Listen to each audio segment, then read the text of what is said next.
Hello and welcome to my channel Easy Way to Learn. Today we shall learn how to form sentences with degree of comparisons. আমি degree of comparison part 1 আগৰ এপিসোডটোত মই তোমালোকক কৈছিলো যে positive degree, comparative degree, superlative degree কেনেকৈ change হয়। Big, bigger, biggest, small, smaller, smallest আৰু বহুতো এক্সাম্পল তোমালোকক মই part 1ত দেখুৱাইছিলোঁ। আজি এপিসোডটোত মই তোমালোকক দেখুৱাম পজিটিভ ডিগ্ৰীটো কম্পেৰেটিভ বা সুপাৰলেটিভ ডিগ্ৰীলৈ কেনেকৈ চেঞ্জ কৰে, সুপাৰলেটিভ ডিগ্ৰীটো কম্পেৰেটিভ বা পজিটিভ ডিগ্ৰীলৈ কেনেকৈ কনভাৰ্ট কৰে বা কম্পেৰেটিভ টু পজিটিভ বা সুপাৰলেটিভ ডিগ্ৰীলৈ কেনেকৈ কনভাৰ্ট কৰে। আহাচোন আমি শিকোঁ।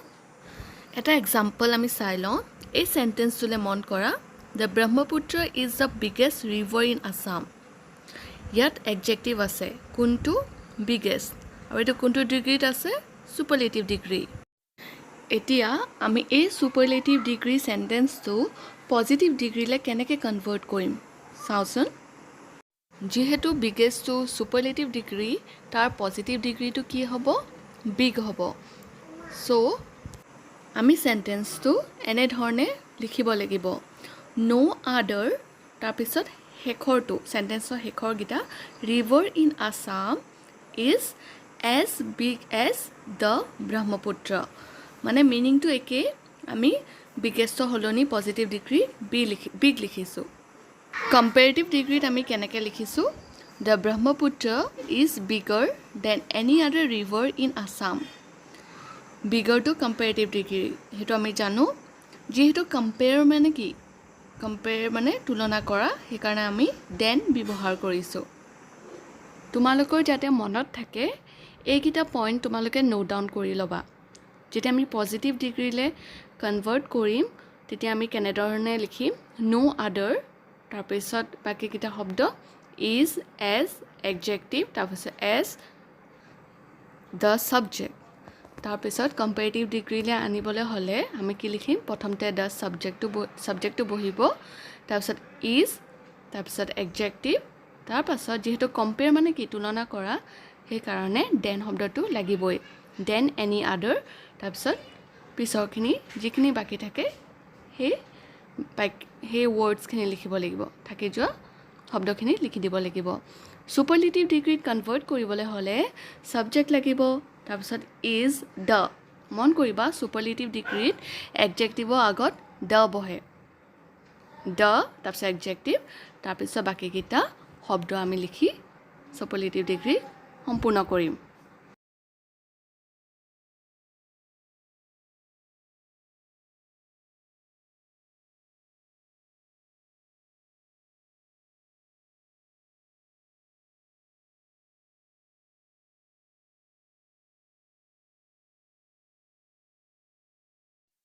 আৰু এটা এক্সাম্পল মই তোমালোকক দেখুৱাইছোঁ,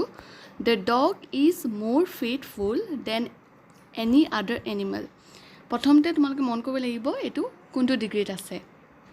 এইটো কম্পেৰেটিভ ডিগ্ৰীত আছে, আমি গম পাওঁ দেন আছে, হয়নে নহয়, আৰু মোৰ ফেইথফুল থকাৰ কাৰণে আমি গম পাইছোঁ এইটো কম্পেৰেটিভ ডিগ্ৰী। এতিয়া এইটো আমি পজিটিভ ডিগ্ৰীলৈ আগৰ যিটো তোমালোকক মই দেখুৱাইছিলোঁ সেইটো পদ্ধতিত ইয়াত আমি ব্যৱহাৰ কৰিম। এতিয়া চাওঁচোন এইটো পজিটিভ আৰু সুপাৰলেটিভ ডিগ্ৰীত আমি কেনেধৰণে লিখিব পাৰোঁ। পজিটিভ ডিগ্ৰীত no' other animal is as faithful as the dog. আকৌ ইয়াৰ পজিটিভ ডিগ্ৰীৰ ৰুলটো চাই লোৱা, ন' আদাৰ লিখিছোঁ, ডট ডট ডট লিখিছোঁ, মানে তাত যি থাকে ইয়াত আছে এনিমেল, হয় নহয়, শেষৰটো এনিমেল আছে সেইকাৰণে এনিমেল লিখিছোঁ। ইজ, তাত বহিলে ইজ, এজ, তাৰপিছত এডজেক্টিভটো লিখিছোঁ, হয়নে, তাৰপিছত এজ, তাৰপিছত ছাবজেক্টটো কি আছিলে, দ্য ডগ। এইটো চেণ্টেন্স আমি সুপাৰলেটিভ ডিগ্ৰীলৈ কেনেকৈ কনভাৰ্ট কৰিম, মোৰ ফেইথফুলটো কি হ'ব, ফেইথফুল পজিটিভ ডিগ্ৰী, মোৰ ফেইথফুল কম্পেৰেটিভ ডিগ্ৰী, আৰু সুপাৰলেটিভ ডিগ্ৰীত কি বহিব, মষ্ট ফেইথফুল। তেতিয়া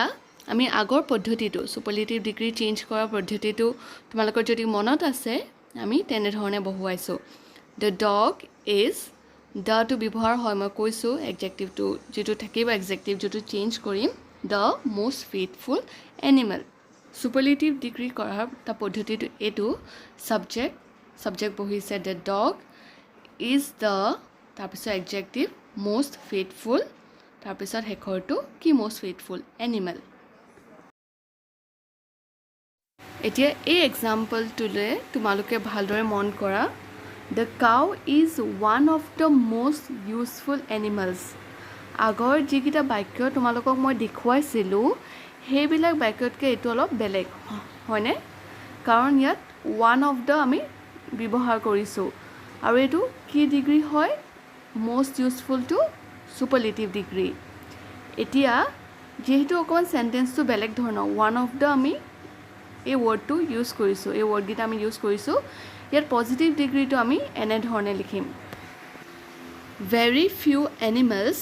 are as useful as the cow যেতিয়া one of the থাকিব সুপাৰলেটিভ ডিগ্ৰী তেতিয়া আমি পজিটিভ ডিগ্ৰী আৰম্ভণি very few এই শব্দ দুটাই কৰিব লাগিব আৰু যেহেতু এনিমেলস বহু বচন সেই কাৰণে আমি ইয়াত are লিখিছো তাৰ পিছত as জানাই নহয় as তাৰপিছত adjective useful হ'ব as the তাৰপিছত subject to cow আৰু comparative degree আমি এনে ধৰণে লিখিম the cow is more useful than comparative degree আমি than লিখো than most other animals বাকি বিলাক বাক্য আগত দেখুৱা বাক্যত মই কি লিখিছিলো comparative degree than any other হয়নে নহয় কিন্তু ইয়াত যেহেতু one of the লিখিছো আমি যেটো তোমালোকৰ সুপাৰলেটিভ degree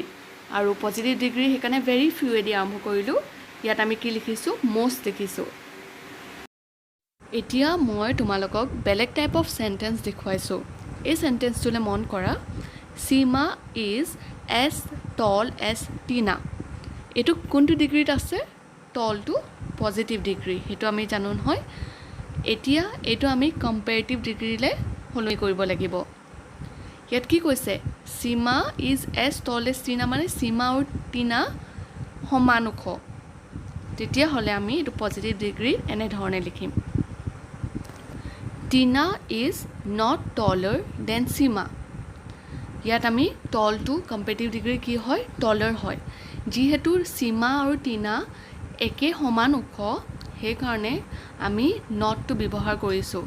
Tina is not taller than Sima এনেকে কওঁতে কি হৈছে Sima আৰু Tina সমান ওখ আগৰ সেন্টেন্সটো বুজাইছে এই সেন্টেন্সটোত আমি সুপাৰলেটিভ ডিগ্ৰী কৰিব নোৱাৰো কাৰণ কিয় বাৰু কাৰণ মই তোমালোকক কৈছিলোই নহয় যেতিয়া দুটা থাকে আমি কম্পেয়াৰ হে কৰিব পাৰো হয় না কম্পেয়াৰ কৰিব পাৰিছো কম্পাৰেটিভ ডিগ্ৰীলে আনিব পাৰিছো কিন্তু হেতু আমি সুপাৰলেটিভ ডিগ্ৰী কৰিব নোৱাৰো কাৰণ সুপাৰলেটিভ ডিগ্ৰীত কৰিবলৈ হলে দুটাতকৈ বেছি লাগিব বস্তু হওক বা মানুহ হওক তেনেকে দুটাতকৈ বেছি থাকিলেহে আমি সুপাৰলেটিভ ডিগ্ৰী কৰিব পাৰিম যেহেতু দুটা লগত তুলনা কৰিছো আমি হেতু অকল কম্পাৰেটিভ ডিগ্ৰী হে কৰিব পাৰিম এতিয়া এই সেন্টেন্সটোলে মন কৰা I am not so বা as tall as he এটো আমি কম্পাৰেটিভ ডিগ্ৰীলে কেনেকৈ লিখিম he is taller than I ইয়াত বাক্যটোত কি কৈছে I am not as tall as he মানে মই তাৰ নিচিনা ওখ নহয় মানে কি he মুতকে ওখ হয়নে সেই কাৰণে আমি বাক্যটো কম্পাৰেটিভ ডিগ্ৰীত এনে ধৰণে লিখিছো আৰু এটা সেন্টেন্স আমি চাই লওঁ Samira is not the most beautiful of all the girls in the class most beautiful to etu superlative degree etu ami positive degree aru comparative degree le convert koribo lagibo et ki koise Samira jiman classot swali ase tatutকৈ hokolutke dhunia nohoy mane kisuman swali tulonathe tai dhunia বুলি কৈছে সকলোতকৈ ধুনিয়া নহয় কিছুমান ছোৱালীকে তাই সমান ধুনিয়া বুলি কৈছে এটা কিছুমান বুলি কবলে গলে আমি কি লিখিম এটো আমি পজিটিভ ডিগ্ৰীলে কেনেকৈ লিখিছো some girls in the class are at least as beautiful as Samira তাৰ পাছত comparative ডিগ্ৰীত Samira is not more beautiful than some girls in the class নহলে বা some girls in the class are not less beautiful than Samira